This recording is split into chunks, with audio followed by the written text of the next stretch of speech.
This week we're going to be going into the Bermuda Triangle, the first book written about the Bermuda Triangle in 25 years. And you think that's over? It's not over. It still goes on out there. The only difference is some years ago a book was written called The Bermuda Triangle Mystery Solved. And that made the media tune out the stories. Now this mystery solved. The mystery goes on in spades. It's amazing stuff. And in the subscriber section, we're going to hear an actual Mayday call from a plane that disappeared and was never seen again in the Bermuda Triangle. It's awesome stuff. Awesome. Next week, the God Code, Greg Braden, has made a discovery about the human body that will knock your socks off. So get ready for Dreamland next week. It's going to be great. Unfortunately, Dreamland is not going to be on radio stations as far as I know. It may show up here and there on an occasional station, but don't expect it on your local radio station anytime soon. That apparently is not going to happen. So I'm sorry about that, but we have loads of you listening online, 150,000 or something listen every week to this radio program, making it probably the biggest online radio program in the world. I'm thankful for that, and that's the way it's going to just keep on keeping on. So, and I must tell you, by the way, big news. Ann Strieber has a radio program that's going to be starting, I believe, next week called Mysterious Powers. You'll see it up on the website as soon as we get it started. It is about the mysterious powers that are all around us. Her first program is going to be about the luck factor, and if you want to find out more right now, well, go to the unknowncountry.com store, and you'll find the luck factor up in the latest, and that's going to be the subject of her first show. So that's going to be real exciting. I'm really pumped about Mysterious Powers, and it'll be probably a weekly show as well. So we'll have two radio programs on unknowncountry.com, the largest Edge website in the world. This is Whitley Strieber, and we'll be right back. Then we're going to go talk to to Gian Kesar. It's going to be really something. I can tell you right now, there are some things about the Bermuda Triangle that have happened recently that are most extraordinary. Subscribers, only you are hearing this announcement. You will hear silences from time to time throughout the show, brief silences of like 5 seconds. This is where the commercial banks would normally be. The only commercials you will hear will be for the book of the week.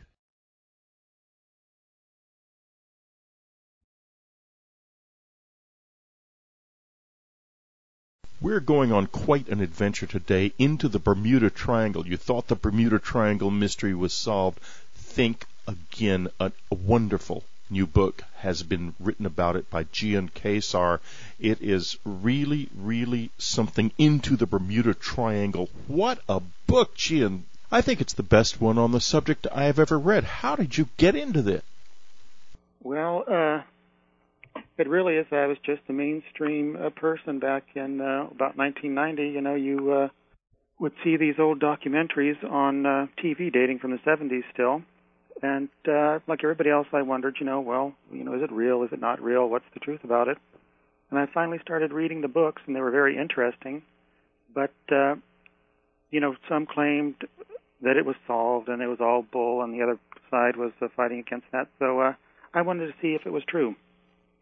And if it was true, then aircraft and ships should still be disappearing, because in 1990, this was already about 13 years since the last book had been published on the subject. A long time. Now, you've done documentaries and so forth for the History Channel, etc., haven't you? Yes. Yeah. Is this what you do? You're a documentarist by profession, or? No, my family businesses were in cars, trains, planes, automobiles, that kind of stuff. And so I had adventure pretty much in my soul, and that's how I approached the Bermuda Triangle. I wanted to see if it is so. And then I got all these reports from the NTSB, the National Transportation Safety Board, which no one ever bothered to consult before. And they sent me a whole passel of these things on that old dot matrix single file paper. And I picked out all those that were missing in the triangle, and to that time it must have been about 100. And no one had heard about these before. Now, what's so interesting is that at some point the press just stopped reporting these, according to what you said. Their reports, the missing continue, but the reports stopped. It completely stopped. Actually, about 1977, Berlitz's sequel came out, Without a Trace, and that was about the last really serious book. And actually, in 1978 and 1979, there was a glut of disappearances. 18 aircraft of American registry vanished, and about 50 boats. And none got in the, a couple got in the local press, but that was it. Well, that's astonishing. What caused this change? It's a little bit scary. Well, people believe that a librarian in Arizona had solved it because Harper and Rowe shoved that title on his book, that he solved the Bermuda Triangle. And I guess people bought into the title without reading the book. Now, I recommend people can buy the book because certainly it will prove to them that it was not solved. But I would say that was part of the reason. So essentially, a claim, that an unsupported claim, enabled the press to ignore a continuing mystery. That is a pattern that we see again and again. It's a very, very destructive pattern too. Nobody likes an unknown, and if you, especially not the press, it's like crop circles. As soon as two idiots claimed falsely that they were making all the crop circles in England by running around with boards strapped to their feet, the usual suspects, sort of the press, the New York Times, the Washington Post, the National Public Radio, jumped on the CNN, jumped on the bandwagon saying the mystery had been solved, and they never have reported it again. And yet it's an extraordinary unsolved mystery just like this. So it's the same pattern, isn't it? Yeah, it's the same pattern. You can solve a couple of the incidents. Certainly there have been mistaken incidents that have gotten on the litany of the missing. And but they take one or two and then announce the whole mystery is solved. Now, so what was his thesis? What had he said? What was his opinion that it caused the press to believe that the Bermuda Triangle mystery had indeed been solved? Well, his book was a question of merely incidents put back to back without really any connection to them. It was simply vignette. And then in the end, he came to his conclusion that it was the manufactured mystery, he said. But if you look at his vignettes, most of them are unsolved, and he even says so, that there's not enough information or it's a true mystery of the sea. And I suspect that the publisher, titled the book. From what I do know of statements made by the author, he was not even trying to solve it. He was merely trying to document each case objectively. Unfortunately, he used only newspapers for the most part. And he was very selective. At least he was very selective what cases did finally get into the book in the end. I think about 56 cases. And so he was more or less ignorant of 100 or more cases prior to his writing. Very many more than 56 cases are mentioned in your book. And just as I look through it here, I've got so many things underlined, I hardly know where to start. Let's just begin with the you mentioned newspapers, and you say computer searches of the database file of the NTSB for several time brackets reveal some sobering statistics. Yes. It's quite surprising to examine the briefs and notice what is not in the newspapers. And that's, of course, what we want to hear. Why don't you start with this quite recent case of the Aero Commander approaching Nassau on May the 12th, 1999, if you can. Right. Let us know about that case and why it's such a mystery. Well, that was piloted by Enrique Ismay, and the primary report came out first in the brief, and an Aero Commander is not an amphibian aircraft. It cannot land on the water. Right. He was approaching Nassau. He disappeared for 30 minutes. And, that was then glossed over. Then he reappeared. Now, this is what's so fascinating. His plane disappeared from radar for half an hour? Yes. Now, and when he reappeared, what did he say? Well, he was not aware of anything. He was just in normal contact with the tower, and he was vectored for landing, and he started doing maneuvers that, frankly, angered the tower controller. What kind of maneuvers? Well, he was doing a 340, and then he went to full 340 degrees from where he was supposed to be vectored in, and the tower controller started arguing, you can't do that without contacting me, and he wasn't even aware this was going on. So he was engaging in these maneuvers without knowing it? Well, he was certainly not aware of it when he was talking to the tower controller, and he was a qualified pilot.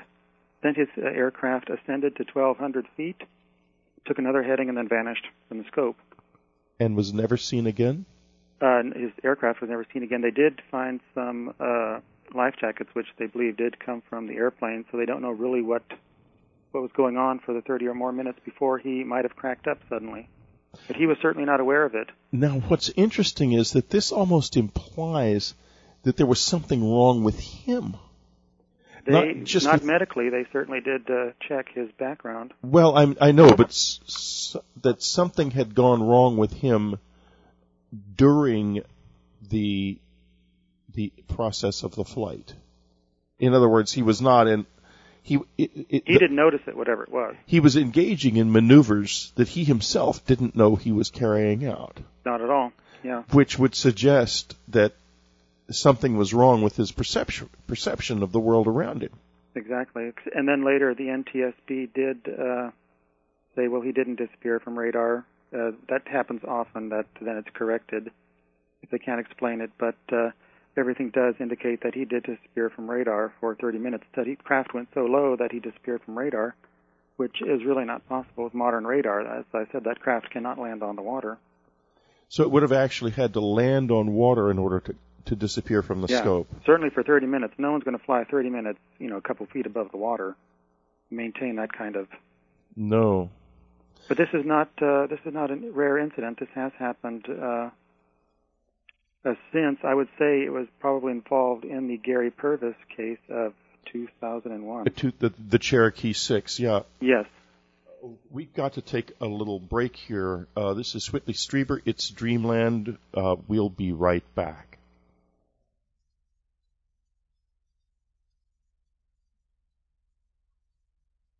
This is Whitley Strieber. It's Dreamland. We're back. We're talking. Will you pronounce your name for us again? I'm just very paranoid about that. Gian Quasar. Gian Quasar. About the Bermuda Triangle, his new book, a great one, by the way, just about the most outstanding Bermuda Triangle book I've ever read, and I'm exhausted because I have to admit that I started into the Bermuda Triangle about 9 o'clock last night, and I was still up at 3 o'clock in the morning, just absorbing this astonishing mass of facts.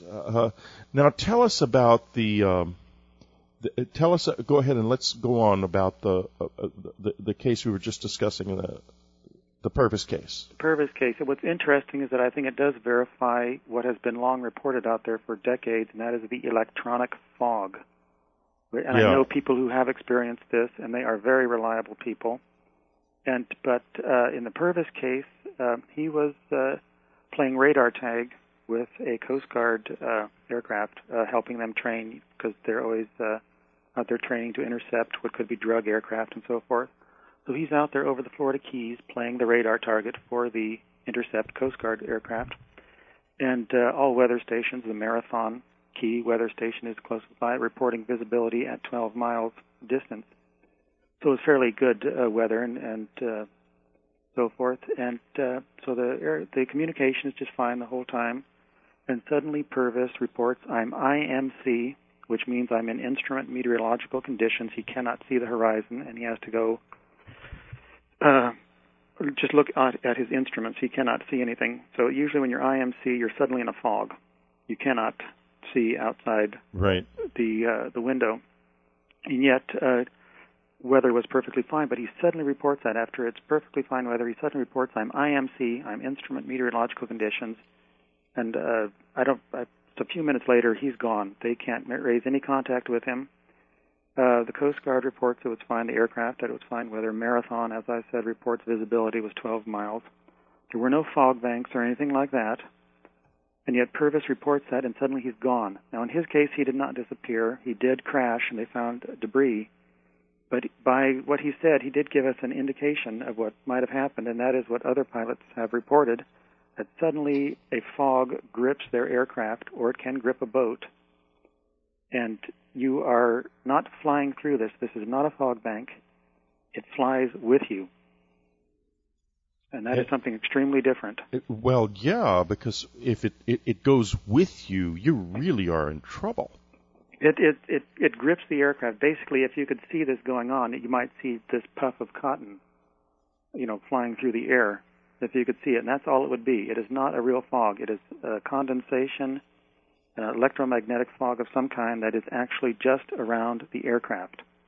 Now, this opens up a whole huge area because however, before we go any farther with it, I have to ask a big question. What for me is a big question is, that tells us about maybe something that happens to aircraft, and we'll get into what it might be later, but you can't tell me that a whole disappearing ship could be the same phenomenon, could it?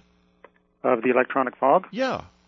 Tell us a little bit about some of the ship stories, like the Marine Sulphur Queen, or even better, let's start with some of the earlier ship stories, because they were just extraordinary, hair-raising stories.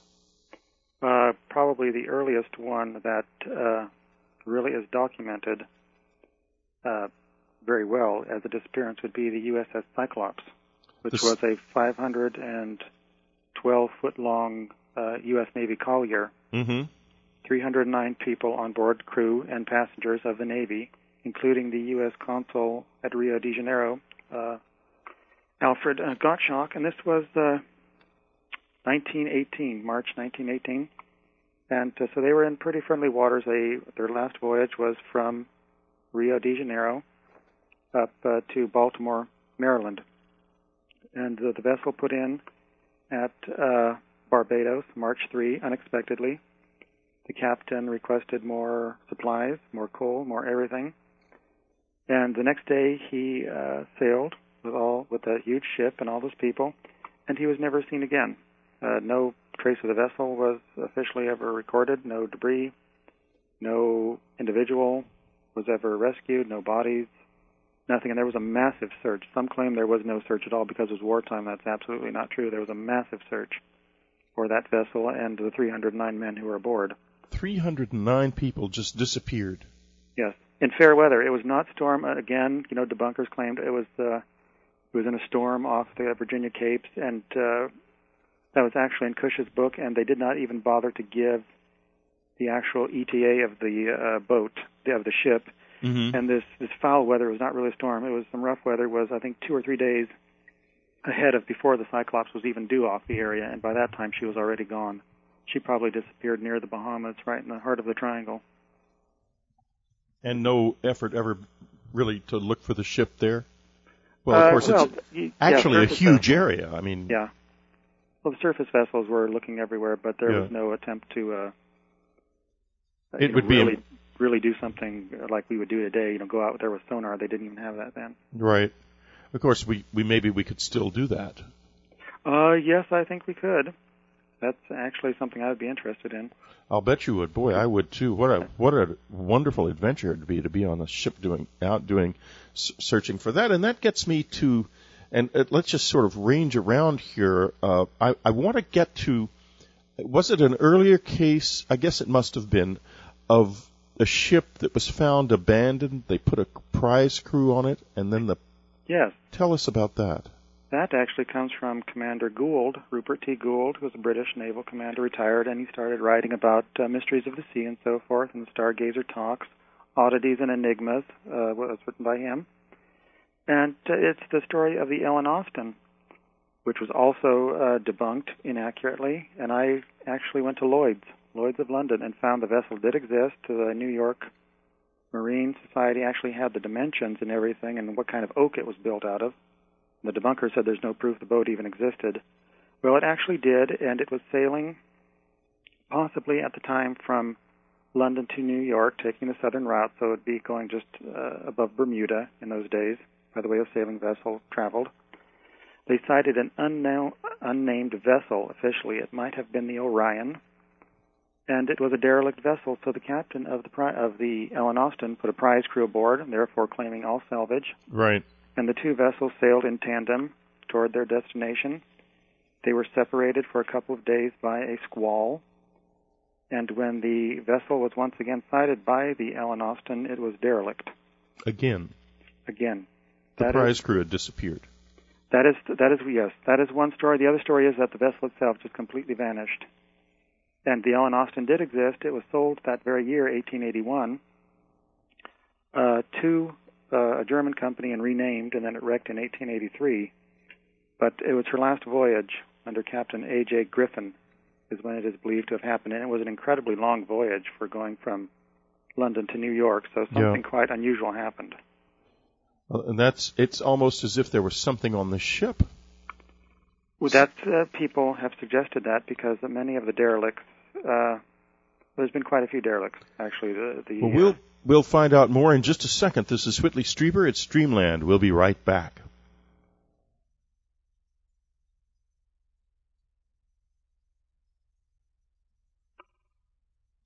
This is Whitley Strieber. It's Dreamland. We are back talking about the Bermuda Triangle, a new book, Into the Bermuda Triangle, Pursuing the Truth Behind the World's Greatest Mystery. And you can get this book at any bookstore, but one place that's great to get it is the unknowncountry.com bookstore, and you might think about just going to unknowncountry.com every day. That's my website. It is the largest and most popular edge science website in the world for a reason.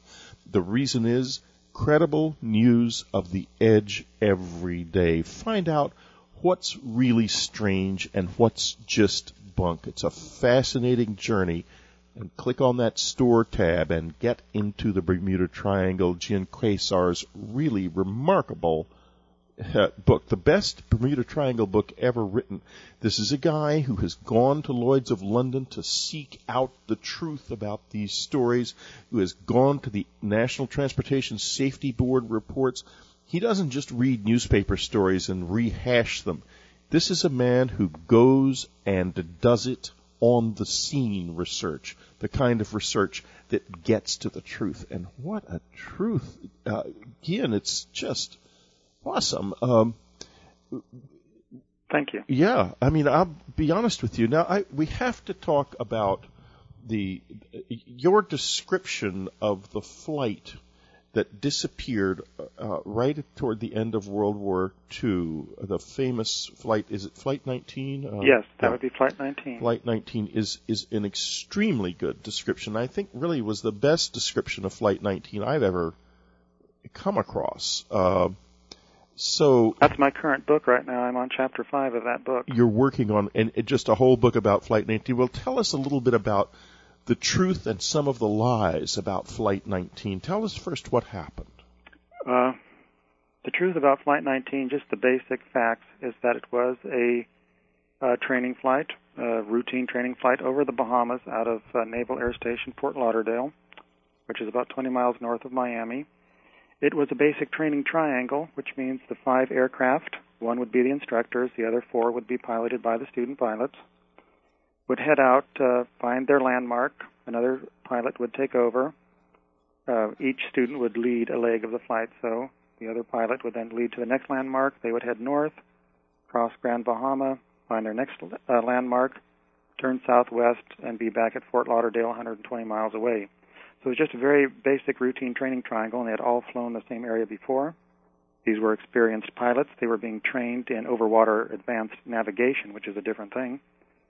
Their next course would be how to land on carriers. So they were well-qualified pilots. They took off at 2:10 p.m., and around 3:45, another pilot in the air, Lieutenant Robert Cox, intercepts a message from the flight leader, Lieutenant Charles Taylor, talking with another pilot, Captain Powers, in the flight, saying that they were lost. He thinks they got lost after their last turn. His compasses are not working. And that began the whole drama that played itself out for hours, the flight trying to get back, even heading the correct direction, finally of west, and the bases trying to overhear what they were saying. And when it was all over, the flight vanished, and no trace was ever left. One of the search planes sent out to try and bring it back in, a big PBM Mariner, also disappeared, apparently exploding shortly after takeoff. And the search for this was huge. It averaged about 200 aircraft per day and dozens of military vessels and, of course, every freighter and fishing boat that was out there. But unfortunately, by that evening of December 5, 1945, the weather had turned foul and had remained foul for a few days, so it was hard to find any wreckage, but actually they found so many different things. They found old targets, they found old garbage, they found anything you can imagine, crates and float. There were flares being shot off all these different locations that they don't even know who was firing them. It could not even be from Flight 19. There's just so much goes on in the area. People don't understand how much activity is really out there, and we can't even explain it. Lights being reported and so forth, and then disappearing. And so if there was something at sea, they certainly would have found it, but they found no trace of Flight 19 whatsoever. And nothing has ever been found, has it? Nothing has ever been found. And what's so unusual is that, it's not as if it's how many planes? It was 5. 5 airplanes. And another thing that's relatively unusual is a PBY exploding. Yeah, it was a PBM. I mean, exploding, because this is not an aircraft. It's a highly reliable aircraft. And for one to just blow apart, it's an unusual way for one of these planes to go down. Yeah, it is. They were flying gas tanks, but they did not just blow apart. Had a very good crew and pilot, because it was a training flight waiting to take off on its, routine training flight. It was converted to search and rescue, which then meant they had to put on a full-fledged senior instructor pilot. And he was in the office at the time, Lieutenant Walt Jeffrey, and he said, well, I'll take it. And then they took off not long after another one, but they completely disappeared. But a freighter did report a huge explosion at the precise area where the plane would have been, about 30 minutes after it took off. Now let's go back to the ships, and I'm going somewhere with all of this. Let's talk about the Marine Sulphur Queen, which is another equally extraordinary story. The last word from the Marine Sulphur Queen was a crewman talking to his stockbroker. Yes. Yeah. He was speculating in wheat futures. Now, tell us about this. Tell us the story of the Marine Sulphur Queen. This is 1963. Okay. Yeah, February 1963. I think actually this day, February 3 or February 2, February 4, something like that. That's right. That's why I brought it up, because ironically, this is being pre-recorded, and we happen to be recording it on the day, the anniversary of the Marine Sulphur Queen's disappearance. And that disappearance was determined by the fact that the crewman sent a message to a stockbroker, and then the stockbroker sent a message back, and there was no reply, so they could fix the disappearance within a certain corridor of time. It was traveling from Beaumont, Texas, with a load of molten sulfur, and it was approaching the Dry Tortugas area, which are off Key West and so forth. So right at the edge of the triangle, the strict triangle, if you will. And it vanished, and a huge search, like in many other cases, found nothing. But then there is the phenomenon which has happened in a couple of other cases where debris is found. Sometimes it's found where they had been looking, but weeks afterward, this debris turned up off Key West, about 12 miles off Key West. It included the broken signboard of the vessel, so it was easy to identify, and a few other small pieces of debris, life jacket, life ring, so forth. And so it indicated the Marine Sulphur Queen was basically obliterated at one point, completely ripped apart. Now, in this situation, they went with sonar, because they had sonar. Yes, they did use sonar in this case and found nothing, except wrecks they knew were there.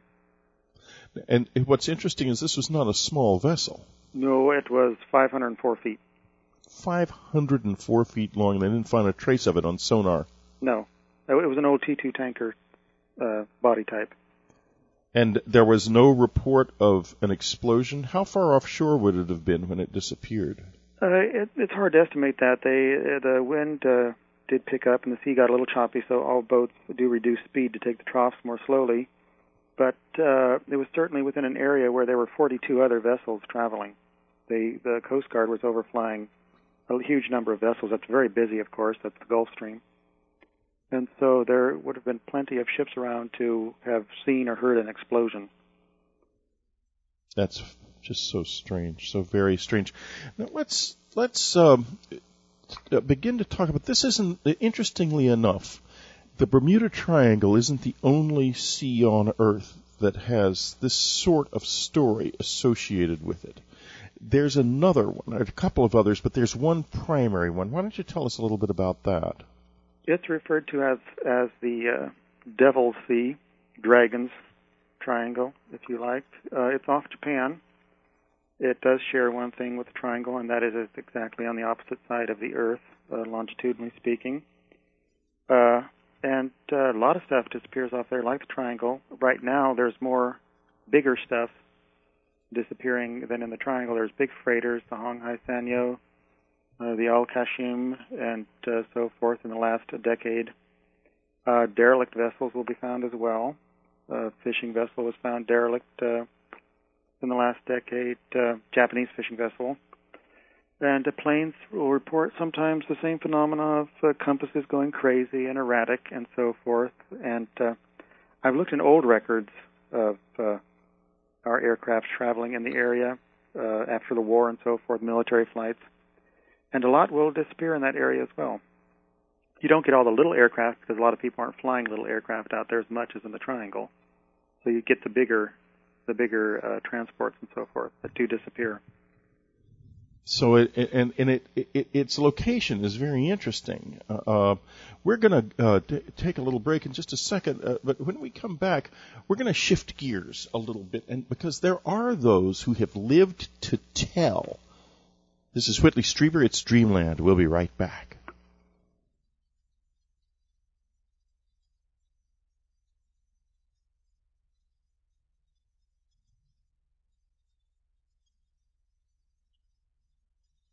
This is Whitley Strieber. It's Dreamland. We're back talking about the Bermuda Triangle.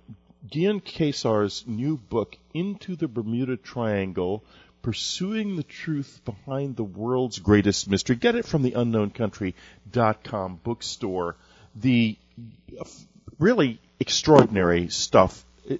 Tell us now, if you will, let's start with the first incident about the 1999 Continental Airlines flight, and this begins to tell a fascinating tale about what may be going on out there.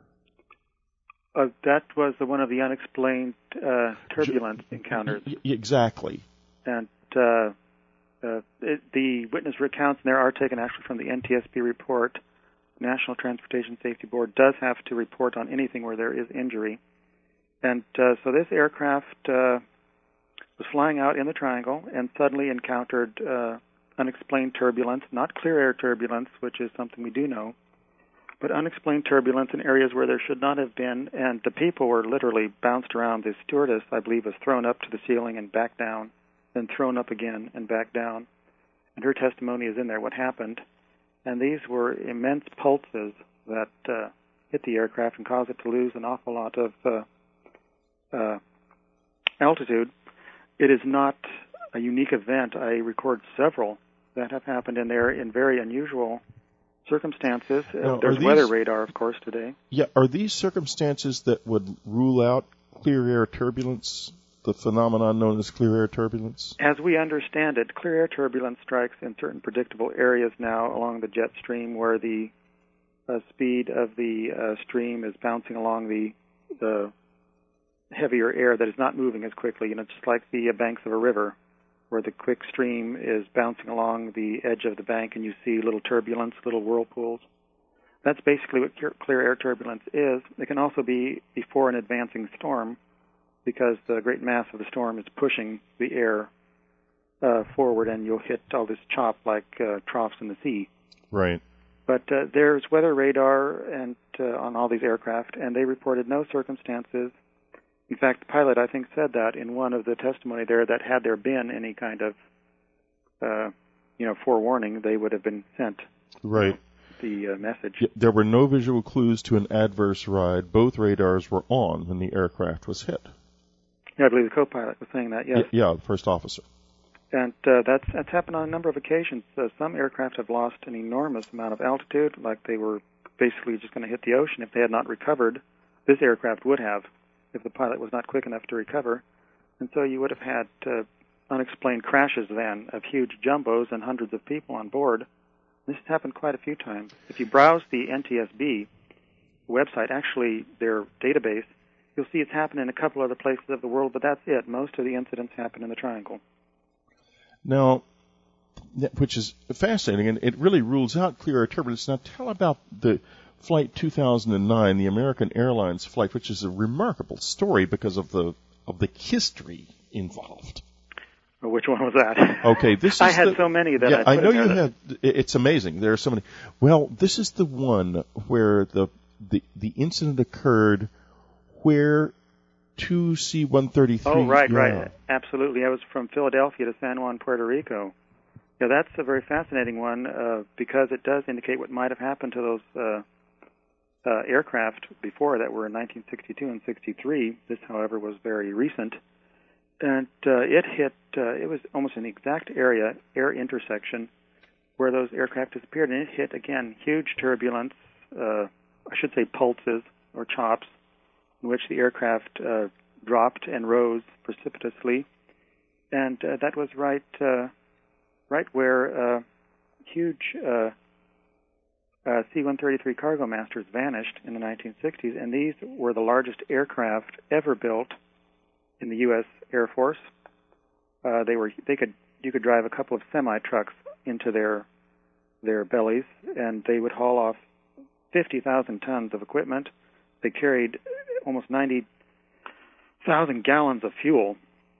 They're just huge aircraft, and both vanished without a trace, except one did have a nose wheel that was recovered, and that was embedded with everything the plane had ever been, all the cardboard, all whatever, the metal. It was all in microscopic size, indicating that the aircraft absolutely disintegrated. But it didn't just disintegrate the way a plane that's exploding normally disintegrates. No, that would just be an explosion. This was, the largest piece embedded in that rubber from what had been that aircraft was microscopic. They had to go in and look at it with microscopes to get a cross-section of the crates, the barrels, everything that the plane had been carrying. And they even found an unexplained magnetic particle, which they could not identify. Now, of course, you may not know this, but unexplained magnetic particles are found in crop circles also. I myself have been witness to the finding of such particles. I did not know that, no. Yes, they are a commonplace in these incidents. And this gets me to the whole issue of high-intensity electromagnetic fields, unusual electromagnetic fields that may be natural in origin. And we're going to talk about that in just a couple of minutes as we kind of begin to explore a little bit more deeply what's actually going on out there.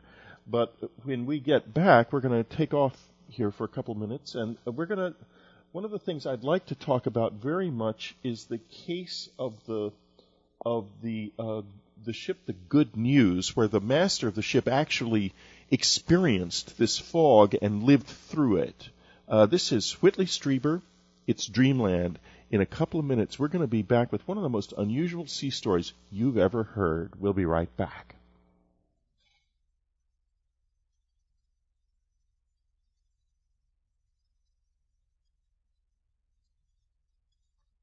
This is Whitley Strieber. It's Dreamland. We're back with Gian Kesar, and I know I'm slaughtering your name, and I'm so embarrassed, but it's absolutely, with a name like Whitley Strieber, I ought to be real embarrassed.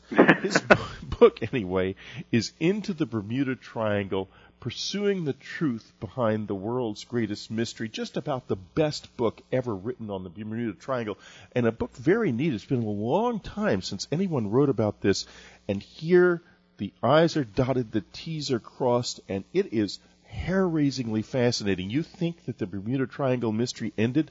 No. What ended was press coverage of these extraordinary incidents. It still goes on every day. Incredible. Get it from the unknowncountry.com bookstore and visit unknowncountry.com. Every day you get daily news of the credible edge. Find out what's real and what's not real about the extraordinary. Okay, before we left the air, we were getting ready to talk about the Good News, and here is an experienced seaman who went through this and came out the other side. Tell us about this, what happened. Well, Don Henry was quite a character. He's passed away since I interviewed him. He passed away in 1999. And it's a very well-known case, but the good news was a 106-foot tow He had 23 crew, from what I understand. They were traveling from San Juan, Puerto Rico, to Miami area, where he had an exploration business, a salvage business. And about over the tongue of the ocean, which is a very interesting place in the Bahamas, and a central area like Bimini for unusual magnetic phenomena, the electronic fog, for lack of a better expression, seemed to grip the the barge they were towing. It was only around the barge, which was behind the vessel on a 600-foot tow line, and the water was more choppy around there, and all the equipment on the boat went haywire. The compass was spinning. They had energy, he said, but they were producing no power of any kind. They could not make any headway. The radios would not work. He went outside, and again, the entire visibility, which had been 11, 12 miles before, was now completely obscured. He could not make a difference between the sea and the sky. Both looked milky, hazy, like one describes the electronic fog from within. Right. But there was the case that they rushed back to the towing deck, and there was the cable leading out to nothing but a localized fog only around the barge. And this lasted for 6 or 7, up to 10 minutes perhaps. But they actually couldn't see their tow. No. The barge was completely obscured. The rope went back, the cable. Incredible. And it was completely obscured, and there was a huge electromagnetic drains during this time. 50 batteries he was bringing back were completely drained and ruined. And finally it lifted. He tried to push the throttles forward and get out of there. And this is a big guy. He was a huge guy, even around 70-some-odd years old when I was talking to him. This happened in 1966, I believe. Yeah. And they finally, it lifted. The fog disappeared. They were able to make headway. And a while later, he did put a boat over the side and go back, and the barge was much warmer than it should have been, he said. It was not hot, but it was much warmer. As if some kind of kinetic energy had been involved, too. Something had actually heated it, maybe molecularly. And, steel in a powerful enough electromagnetic field can heat up. Absolutely. Yeah. There's very, very many people do believe there are magnetic vortices out there that are swirling into and out of existence for whatever reason, and the ship or plane may actually help set them off. Now, one of the most fascinating things about your book, and what quite frankly sets it apart in my mind, from all of the others, is the discussion of the possibility that there were ancient structures under the sea in this area. And what's so fascinating about it is that you point out the similarities between some of the great and mysterious structures that are on land, such as the platform at Baalbek and the so-called fortress of Sacsayhuaman, and the Bimini Road. And I've never seen, even people who study the Bimini Road don't seem to have noticed this. And tell us a little bit about the relationship between these structures. It's all mapped out beautifully in the book, by the way. The Bimini Road is man-made. There will be people who will contest that. Oh, yeah, I've been over it, but it is man-made. I even found it on the old Piri Reyes map. Certainly that's what the Spanish had to be referring to when they marked an island in the Bahamas with polygonal stones, because there's no other place really where you're going to find something like that except in Bimini. And so it was fascinating to the very first people who saw it, but it's a huge, what is left of it is a J-shaped, inverted J-shaped road or fallen wall of huge polygonal stones that resemble exactly the fortress of Sacsayhuaman or other Peruvian pre-Incan buildings. Baalbek would be a little more advanced. Baalbek was done precisely. Those huge stones were cut in great rectangles precisely, which is not the architecture seen at Bimini.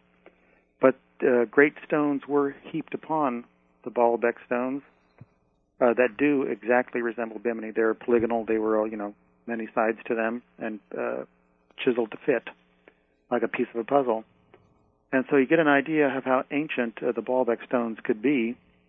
And the Bimini stones, the pre-Incan stones of Sacsayhuaman, though very ancient, could date to a much later time when it was more economically required to chisel the stones that way instead of taking their time to do it perfectly square. But the resemblance is unmistakable. I mean, these are man-made ruins on the bottom of the Bahama Bank, and the Bahama Bank would, of course, be a huge island if the water level of the Atlantic were only 50 feet lower, and they would have been on land at that time and part of what could be a very huge civilization. Dr. Manson Valentine did uncover a lot of other areas where there are underwater formations that clearly have to be man-made. Huge, huge concentric circles like at Glastonbury and Stonehenge and so forth, but even bigger. You can see them from the air when the weather is really good, and you can see through the water at the bottom. And do you think that these have something to do with the Bermuda Triangle, possibly, or? Well, you say that to people, and people will start to laugh, and certainly I did in the beginning. But then you come across how would it be involved? And what it comes down to is the fact that such stones were predicted by Edgar Cayce. Right. Now, many people don't believe in clairvoyance, but science is actually seriously trying to find out what could be behind it all. And many very credible scientists, like Dr. Hal Puthoff and so forth, have tried to find an answer for. I know Hal well. He's a dear friend. Well, and he would take that very seriously. It's quite true, because he's one of the founders of the remote viewing projects at Stanford Research Institute years ago. Yeah, I think people should take it seriously, because you have, in Cayce's case, the prediction of, he said off Bimini, right off Bimini, they would find something, the records for what a machine, a device, a science that did create electromagnetic power. He's not simply predicting you're going to find a bunch of stones from a civilization we don't know about.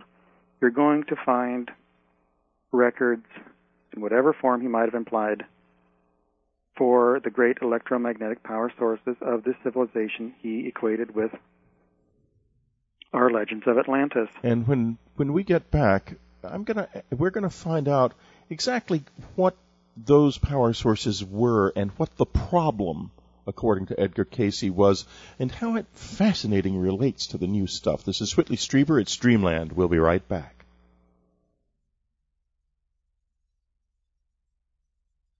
This is Whitley Strieber. It's Dreamland.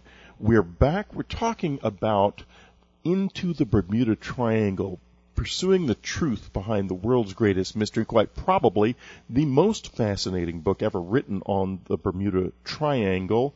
Gian Caesar, I believe I'm pronouncing your name correctly. Gian Caesar, I'm sorry, is the author, and he has gone out and done the research on the ground, talking to people, reading original documents and reports rather than just news stories. And he's really gotten the skinny on this, and he's taken it in some remarkable and new directions. You can get this book from the unknowncountry.com store, any bookstore, but do go to unknowncountry.com every day. Don't miss daily news of the Edge. Now, when we left the air, we were just getting ready to talk about what Cayce claimed exactly was a device that had something to do actually with the destruction of this civilization. Tell us a little bit more about what he said. He actually said that the advanced power sources of Atlantis were based upon electromagnetism. They overcame gravity.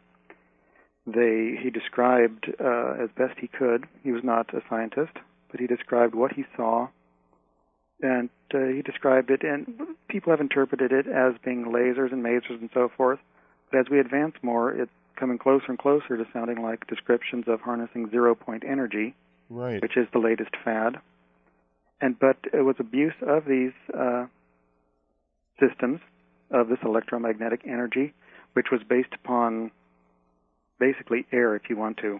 In other words, the machines were taking energy out from anything around them, which would be electromagnetic energy, which is everywhere.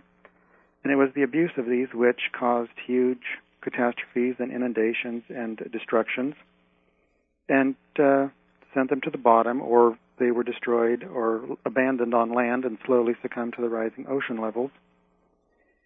And he said that records for how to build this type of machine would be found in 3 places of the earth, and one of these was at Bimini Island, which is in the Bahamas. It's a rinky-dink little island. And this prophecy was in 1933.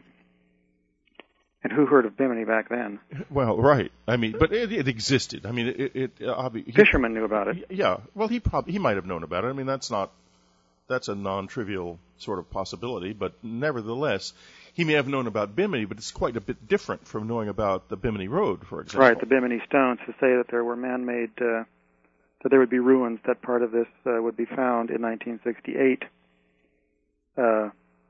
In general, prediction 1940, he said part of Poseidia, which is what he called the Bahama Bank. He said that was only one section of this huge civilization, would rise again in 68 or 69, and that's when J. Manson Valentine actually discovered the Bimini Road, and then overflights discovered many, many other archaeological sites that seemed probable to be man-made ruins.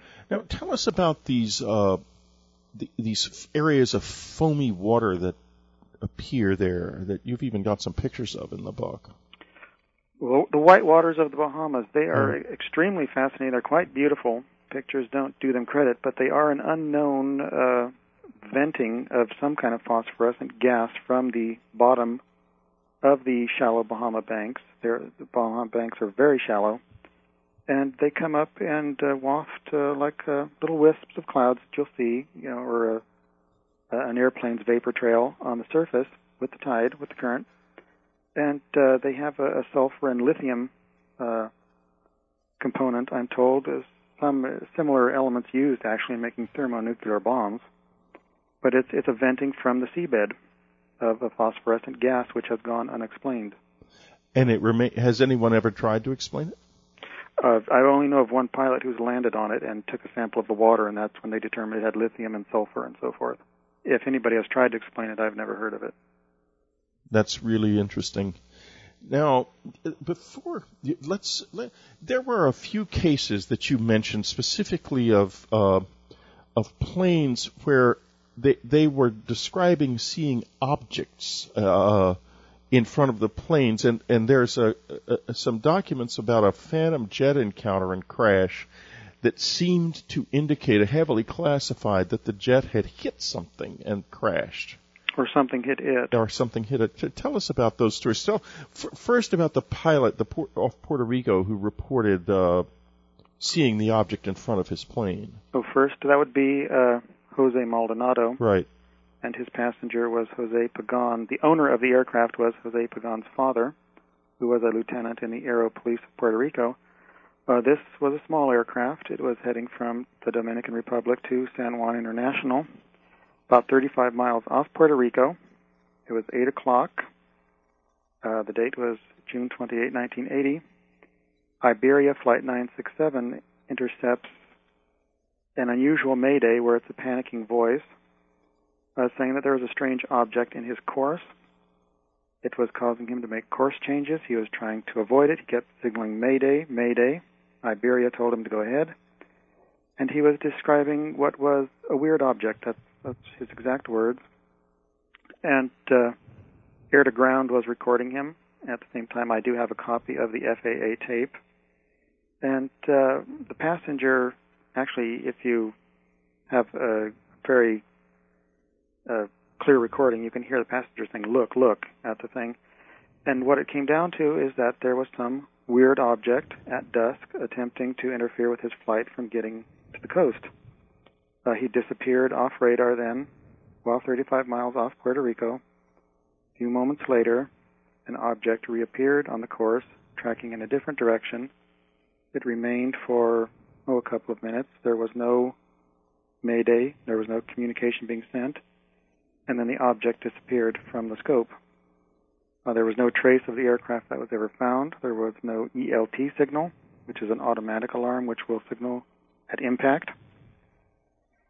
And even the Coast Guard would not definitely place a solution on this. They wrote a letter to the investigating bureau saying they do not know what the fate of this aircraft is.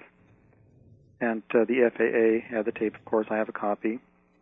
And it was simply, he disappeared after reporting a weird object, and the weird object was in an area where many people report ovoid or saucer-shaped craft coming and going from the sky to from the sky to the sea. The sea, and no trace of the plane was ever found? No, never. Not even an electronic mayday. As I said, the ELT is supposed to signal at impact. It's an automatic alarm which ejects from the fuselage or is activated within the fuselage at impact. There's been 120, I've counted, craft, both boats and planes, that have carried such automatic alarms, and in any triangle disappearance, out of all of them, not one automatic alarm has ever been triggered. The same thing happened in the jet you mentioned in 1971. Yep. This automatic alarm would be triggered by ejection. It's in the seat, which indicates the pilots could not even eject. And it's just an absolutely awesome story. We're about to come to the end of our time together, and I just want to thank you, Gian Kesar, for Into the Bermuda Triangle. I think it's just about the best book of its kind ever written. It's a wonderful achievement. And thanks so much for being with us. This is Whitley Strieber. It's Dreamland. We'll be right back. One reporter who loves mysteries is radio's leading science journalist, Linda Moulton Howe. She's an Emmy Award-winning TV producer, documentary filmmaker, and writer, and the reporter and editor for EarthFiles.com, the Internet's most respected edge science website. Today she has a special report for us on NASA, Mars water, and why didn't they send any experiments up there to test for organics? Are they trying to hide something from us? Here she is from Philadelphia, Linda Moulton Howe. Thanks, Whitley. Yeah, I went to Washington Tuesday to attend the NASA press conference about what they said were significant findings on Mars. The large NASA press room was filled with reporters and half a dozen television crews, and they had a big sign on TV monitors about water on Mars.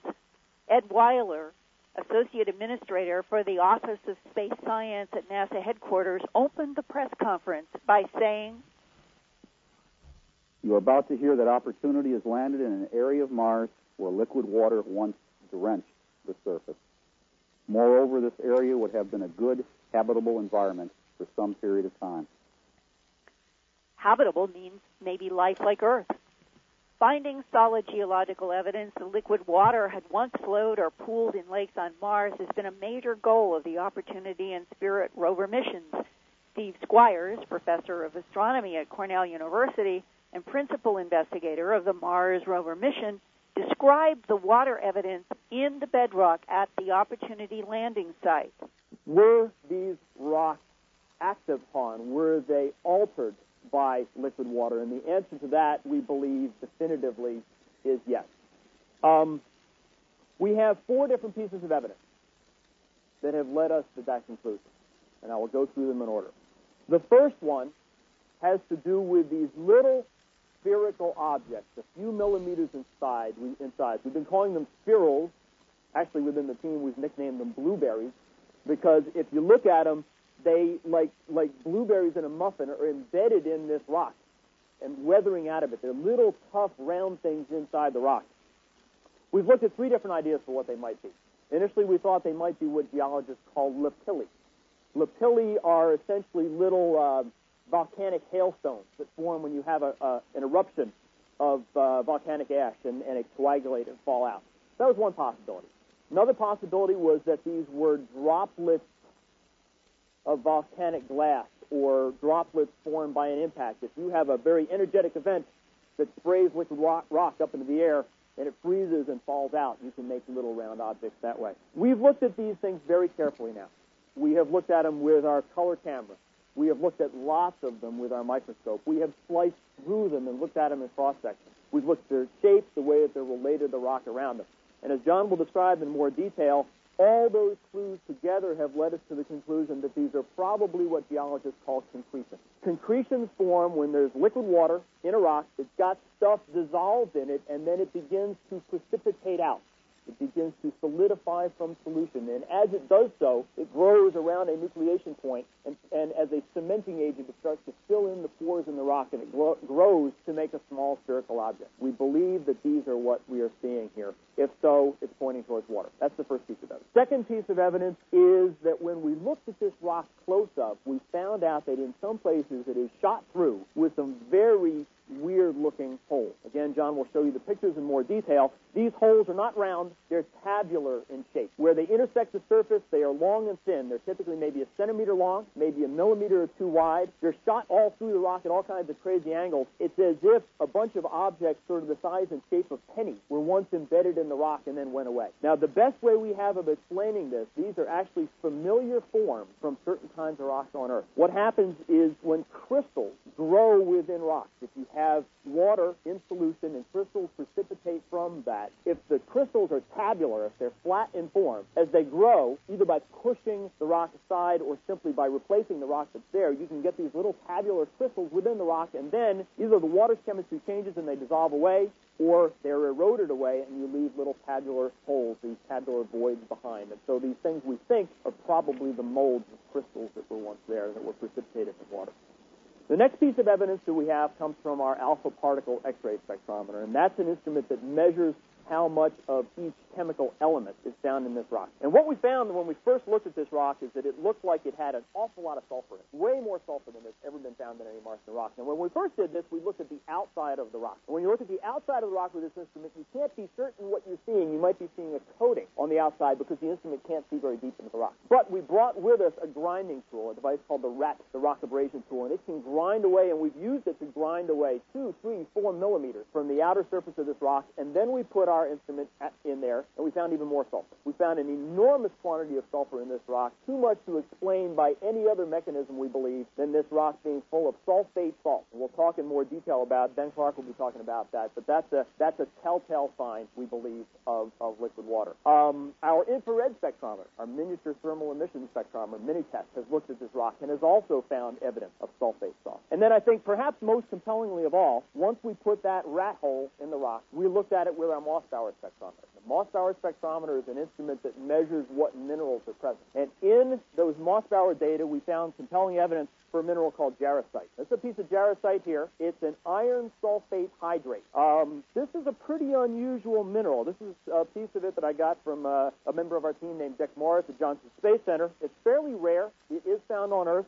This was actually, interestingly enough, predicted as something that might be found on Mars someday. A late colleague of ours, Roger Burns, was someone who always talked about jarosite as the kind of thing that if you went to the right place on Mars and you went about your business properly, you might actually be able to find there. And we have found jarosite. When you look at it with the Mossbauer spectrometer, there's a lot of jarosite in this rock. Because it's a sulfate hydrate, this is a mineral that you got to have water around in order to make it. Here is geochemist Benton C. Clark, Mars Explorer rover science team member and chief scientist of space exploration at Lockheed Martin, talking about all this sulfur and the sulfates. We interpret, as I said, this sulfur to be really the compound sulfate, and so the salt that we think is probably most prevalent would be magnesium sulfate, MgSO4. You can buy it in your drugstore. It's known as Epsom salt. The only difference is that the Epsom salt has a lot of water in it, and we think it's more dehydrated on Mars, and in that case it's called Caesarite.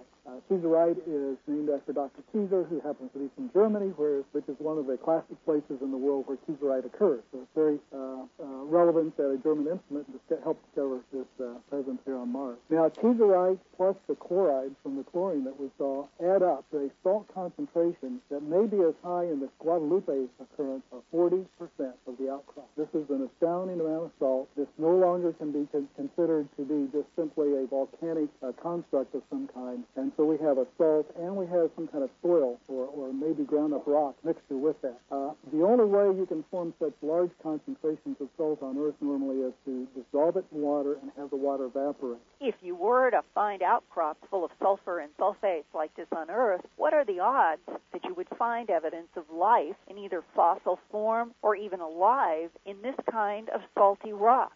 In addition to physical evidence of fossils, you can have chemical evidence. And so it turns out that sulfur is one of those traces that works quite well in isotopic fractionation. When living organisms process sulfur, they tend to fractionate the isotopes in a different way than when purely mineral or geological geochemical processes do. And so I've always had a favorite organism, Desulfo vivo, but a better version is Desulfo maculum, Desulfo maculum, which is a mouthful, that's why I avoided it, which is an organism that can live off of sulfate, as we find in these rocks, that needs some hydrogen to go with that, but that's an energy source. It can work independent of the sun. And the reason I like the latter organism is because it can form spores as well. So it could hibernate over these interim times when Mars gets between the warmer spells and the differences in obliquity that we know about. So there are organisms and there are ways to look for traces of it, but to do the isotopic analysis, you're probably going to have the samples back on Earth. Some of the sulfur salt-loving bacteria that Ben Clark was talking about with those unpronounceable names are known as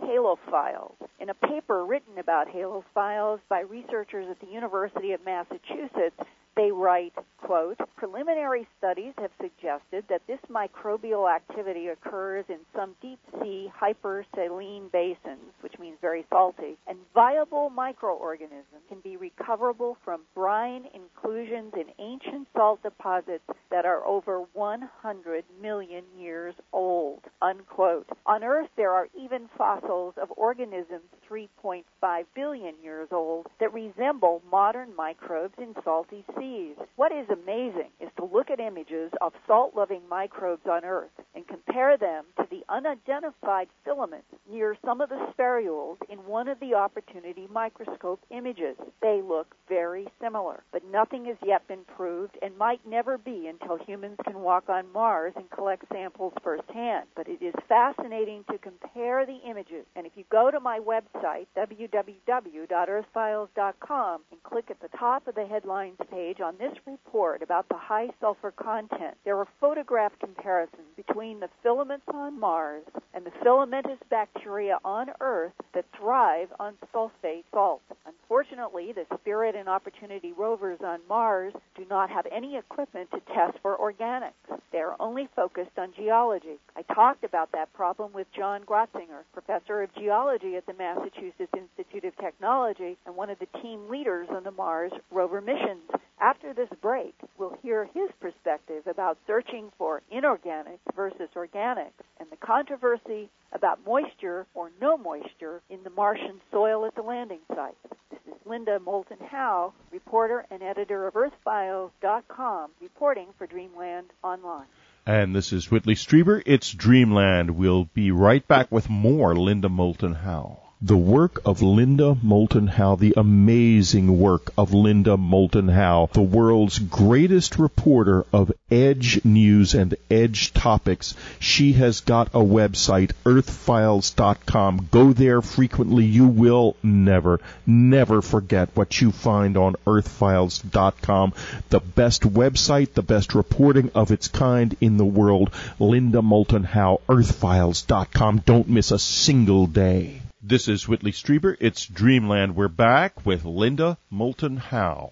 There are big scientific challenges in identifying substances millions of miles away on the Martian world. At the March 2nd, 2004 NASA press conference in Washington, I learned from German geologist Gostar Klingelhofer that his Mossbauer spectrometer needs an area of about 1.5 centimeters in order to get accurate readings about iron and other elements. Very small objects, such as the many unidentified spherules or blueberries at the Opportunity Meridiani Planum site, are too small for the Mossbauer to get an accurate reading on one or even a few. The spherule diameters range from 1 to 5 millimeters. To date, what those mysterious little balls are made of is still a mystery. So in the next couple of weeks, it is hoped that the Opportunity rover can put its robotic arm and various sensors, including the Mossbauer, down against a concentration of the spherules. The idea is that the instruments would then have a dense, larger area in which to take measurements. The size of the area needed for the rover instruments to retrieve meaningful data is one of the limitations on these missions. Professor James Rice of Arizona State University explained the problem in determining the elemental composition of those small filaments in one of the spherule photographs. You can see these filaments and spherules at earthfiles.com in a report about anomalies at the Opportunity landing site, and the filaments are estimated to be only microns in diameter. Anything down in the few microns range is too small for the current instrument's abilities to analyze. Looking for microbial-sized life forms, if they exist in fossils or are alive, is a huge challenge. When the European Space Agency released their aerial image of Spirit's landing site in the Gusev crater, there was a light green color throughout the crater that provoked some in Europe to speculate it might be evidence of algae or some kind of living substance. But while interviewing geologists and MIT professor John Grotzinger at the NASA press conference, I learned that NASA JPL scientists strongly disagreed with the ESA green coloration. Professor Grotzinger said the confusion was a selected mineral frequency and not literally green growth on the Martian crater surface. Recently, another respected JPL NASA scientist, Dr. David Desmarais, hypothesized that liquid, salty water, or brine, might exist on or near the surface of the Martian soil and might explain why some of the rover wheels seemed to pick up soil as they moved. Other scientists argue that moisture in the surface soil is not possible at the cold temperatures and very low atmospheric pressure on Mars, and that the clinging soil could be explained by electrostatic attraction. The public wants to know if there's any life on Mars, microbial or other. NASA scientists confirmed at the NASA press conference that the current Opportunity and Spirit missions have no instruments to look for organic substances, but exploration for evidence of organic life forms is planned for the 2009 Mars Reconnaissance Orbiter. Why can't the current rover missions do both, inorganic and organic searches? I talked about that problem with Professor Grotzinger.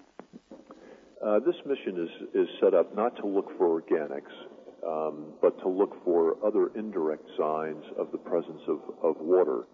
And the equipment package, the payload that's on this particular spacecraft, is designed to test for minerals and to look for textures in rocks that are consistent with the presence of water as a first step. And then after that, once you have evidence for that, then you can design a new spacecraft which will very specifically be focused on the organics question. So the process is similar to learning to walk before you can run. And is there a limitation in the engineering and the size of what can go on rovers that you have to make a decision about going organics versus inorganics one way or the other? Yeah, given the budget constraints, you have to make pragmatic decisions about what you're going to put on the payload. And if you put one thing on the payload that does something very specific, then you're going to have to take something else off the payload that also does something very specific. So in this case, if you equip the payload to look for organics, you might get to Mars, and lo and behold, you chose the wrong place. You don't get any positive tests for organics, and you have never answered the question about whether or not this was the best place to do this. When Spirit first bounced down in the lander inside the Gusev crater, the first excitement was about the strange, muddy-looking patches that immediately brought to mind moist soil. It's known there is water ice at the North Pole on Mars. Why not moisture in the lander soils? In terms of what's at the Gusev landing site, there was a feature there that I first studied called the magic carpet, which was a folded piece of soil. And it was attractive as a candidate to think about as a potentially water-influenced feature. But when we got the detailed pictures, we could see streaks in the soil adjacent to the lander that were created by the airbags retracting.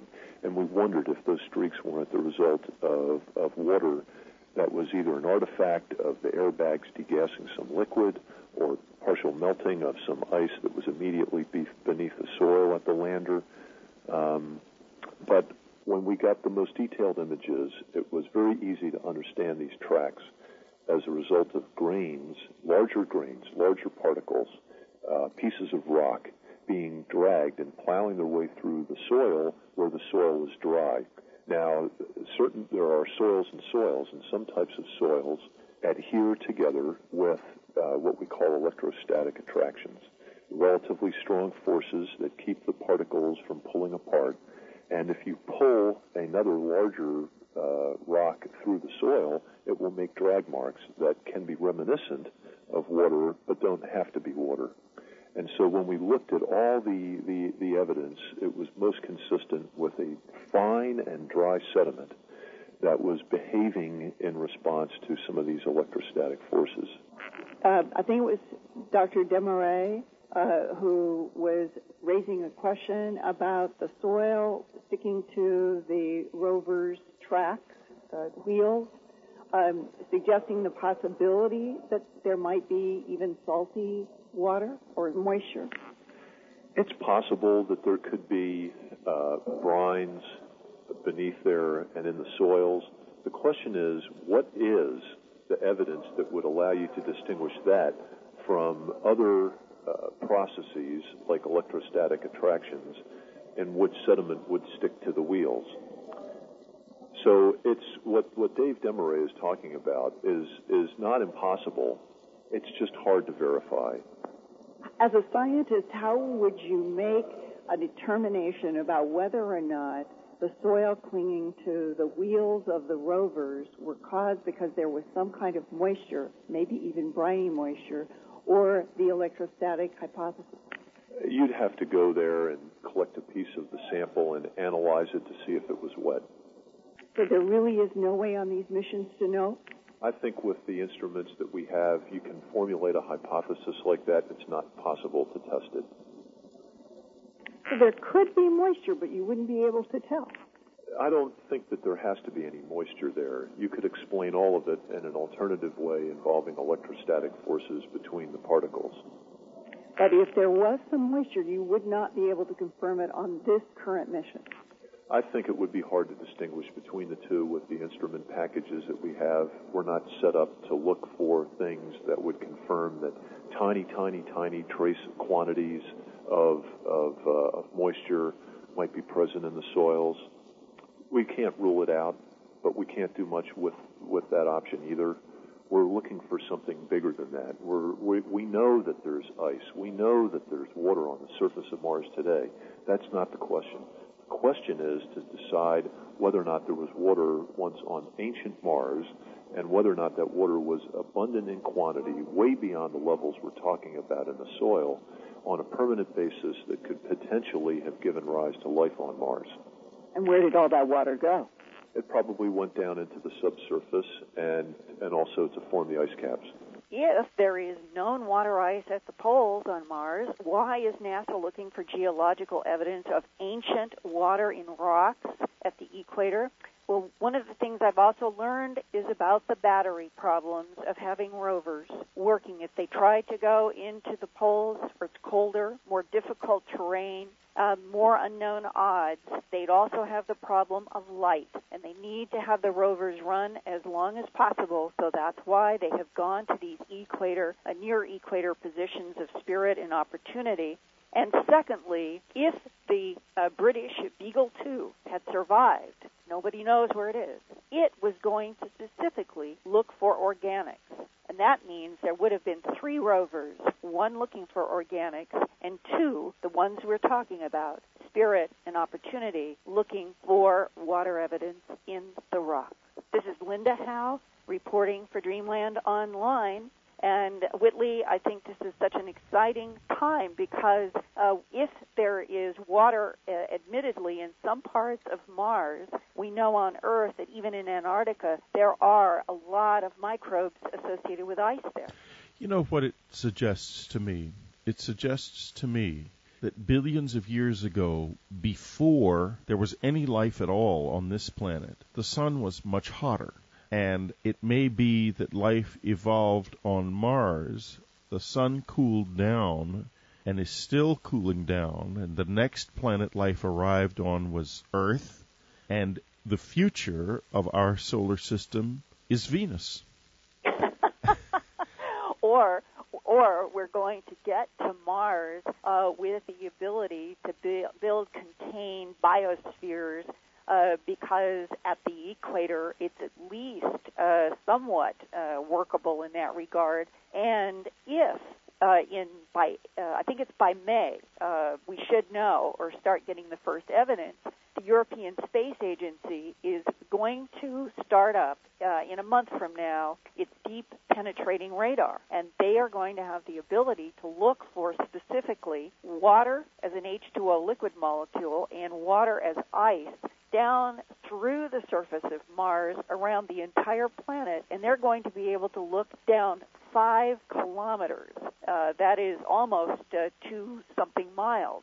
Wow. That's incredible, isn't it? And they're going to map, the European Space Agency from the Mars Orbiter Express is going to map wherever they find underground traces or pools or whatever it's going to be. That means by the summer of 2004 that we will know as a species on this planet if there's enough potential water on Mars that it literally could provide all that would be needed for a colony to go there and at least establish a base. Quite remarkable. Maybe we'll see it in our lifetimes after all. I hope so. Yeah. In the meantime, I'm going to keep reporting everything that is unfolding because this is an exciting frontier. Indeed it is, and thanks very much, Linda, for a terrific report. This is Whitley Strieber. It's Dreamland. We'll be right back.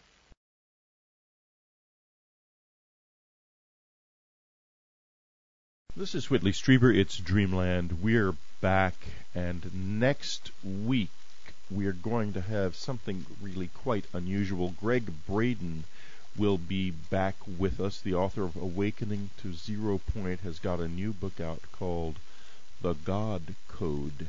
He has discovered something about ancient languages, our DNA, and something that is in the cell of each and every body that identifies us with the name of God. Everything does indicate that he did disappear from radar for 30 minutes. That craft went so low that he disappeared from radar, which is really not possible with modern radar. As I said, that craft cannot land on the water. So it would have actually had to land on water in order to disappear from the scope. Certainly for 30 minutes. No one's going to fly 30 minutes, a couple feet above the water, maintain that kind of. No. But this is not a rare incident. This has happened. Since, I would say it was probably involved in the Gary Purvis case of 2001. The Cherokee 6, yeah. Yes. We've got to take a little break here. This is Whitley Strieber. It's Dreamland. We'll be right back.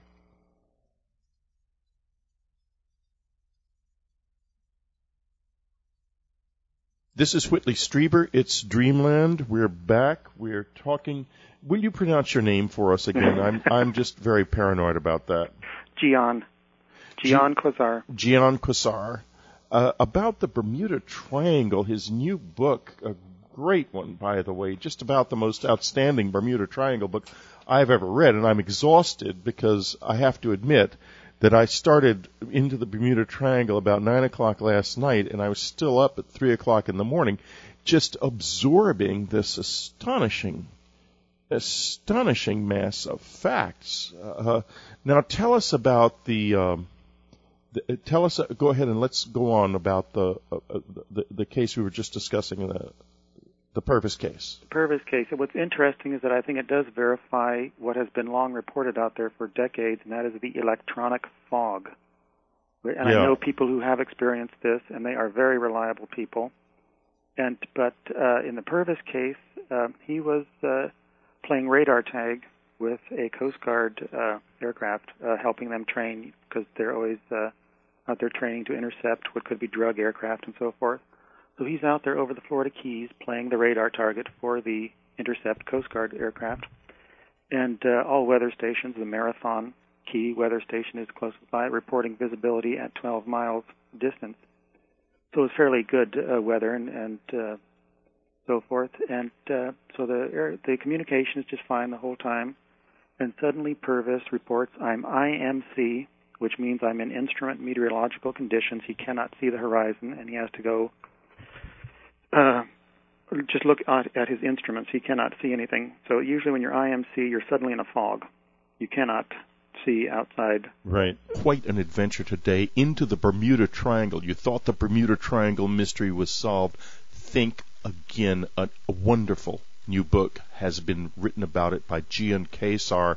It is really, really something. Into the Bermuda Triangle. What a book, Gian. I think it's the best one on the subject I have ever read. How did you get into this? Well, it really is. I was just a mainstream person back in about 1990. You know, you would see these old documentaries on TV dating from the 70s still.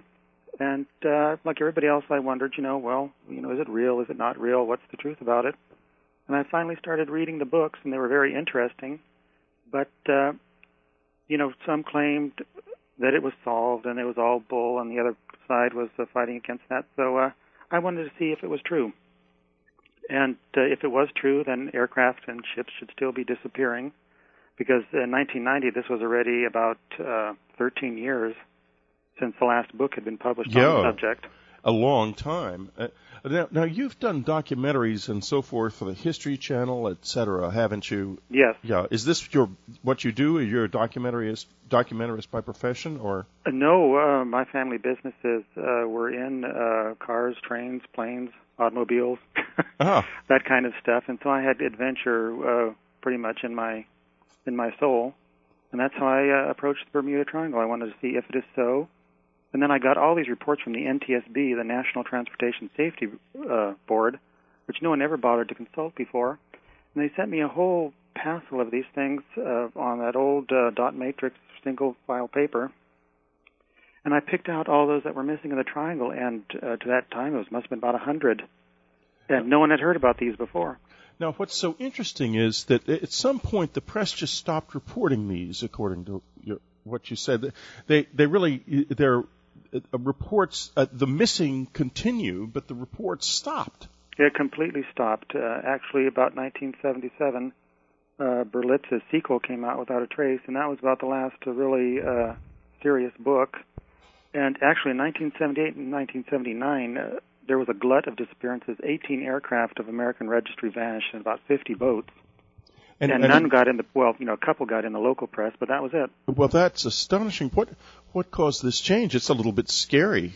Well, people believe that a librarian in Arizona had solved it because Harper and Rowe shoved that title on his book, that he solved the Bermuda Triangle. Computer searches of the database file of the NTSB for several time brackets reveal some sobering statistics. Yes. It's quite surprising to examine the briefs and notice what is not in the newspapers. And that's, of course, what we want to hear. Why don't you start with this quite recent case of the Aero Commander approaching Nassau on May the 12th, 1999, if you can. Right. Let us know about that case and why it's such a mystery. Well, that was piloted by Enrique Ismay, and the primary report came out first in the brief, and an Aero Commander is not an amphibian aircraft. It cannot land on the water. Right. He was approaching Nassau. He disappeared for 30 minutes, and, that was then glossed over. Then he reappeared. Now, this is what's so fascinating. His plane disappeared from radar for half an hour? Yes. Now, and when he reappeared, what did he say? Well, he was not aware of anything. He was just in normal contact with the tower, and he was vectored for landing, and he started doing maneuvers that, frankly, angered the tower controller. What kind of maneuvers? Well, he was doing a 340, and then he went to full 340 degrees from where he was supposed to be vectored in, and the tower controller started arguing, you can't do that without contacting me, and he wasn't even aware this was going on. So he was engaging in these maneuvers without knowing it? Well, he was certainly not aware of it when he was talking to the tower controller, and he was a qualified pilot. Then his aircraft ascended to 1,200 feet, took another heading, and then vanished from the scope. And was never seen again? His aircraft was never seen again. They did find some life jackets, which they believe did come from the airplane, so they don't know really what was going on for the 30 or more minutes before he might have cracked up suddenly. But he was certainly not aware of it. Now, what's interesting is that this almost implies that there was something wrong with him. Not medically. They certainly did check his background. Well, I know, but that something had gone wrong with him during the process of the flight. In other words, he was not in. He didn't notice it, whatever it was. He was engaging in maneuvers that he himself didn't know he was carrying out. Not at all. Yeah. Which would suggest that something was wrong with his perception of the world around him. Exactly. And then later the NTSB did say, well, he didn't disappear from radar. That happens often, that then it's corrected if they can't explain it. But this week we're going to be going into the Bermuda Triangle, the first book written about the Bermuda Triangle in 25 years. And you think that's over? It's not over. It still goes on out there. The only difference is some years ago a book was written called The Bermuda Triangle Mystery Solved. And that made the media tune out the stories. Now this mystery solved. The mystery goes on in spades. It's amazing stuff. And in the subscriber section, we're going to hear an actual Mayday call from a plane that disappeared and was never seen again in the Bermuda Triangle. It's awesome stuff. Awesome. Next week, the God Code, Greg Braden, has made a discovery about the human body that will knock your socks off. So get ready for Dreamland next week. It's going to be great. Unfortunately, Dreamland is not going to be on radio stations as far as I know. It may show up here and there on an occasional station, but don't expect it on your local radio station anytime soon. That apparently is not going to happen. So I'm sorry about that, but we have loads of you listening online, 150,000 or something listen every week to this radio program, making it probably the biggest online radio program in the world. I'm thankful for that, and that's the way it's going to just keep on keeping on. So, and I must tell you, by the way, big news. Ann Strieber has a radio program that's going to be starting, I believe, next week called Mysterious Powers. You'll see it up on the website as soon as we get it started. It is about the mysterious powers that are all around us. Her first program is going to be about the luck factor, and if you want to find out more right now, well, go to the unknowncountry.com store, and you'll find the luck factor up in the latest, and that's going to be the subject of her first show. So that's going to be real exciting. I am really pumped about Mysterious Powers, and it'll be probably a weekly show as well. So we'll have 2 radio programs on unknowncountry.com, the largest edge website in the world. This is Whitley Strieber, and we'll be right back. Then we're going to go talk to to Gian Kesar. It's going to be really something. I can tell you right now, there are some things about the Bermuda Triangle that have happened recently that are most extraordinary. Subscribers, only you are hearing this announcement. You will hear silences from time to time throughout the show, brief silences of like 5 seconds. This is where the commercial banks would normally be. The only commercials you will hear will be for the book of the week.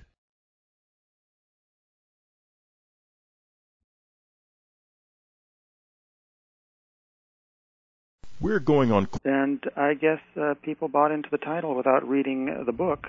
Now, I recommend people can buy the book because certainly it will prove to them that it was not solved. But I would say that was part of the reason.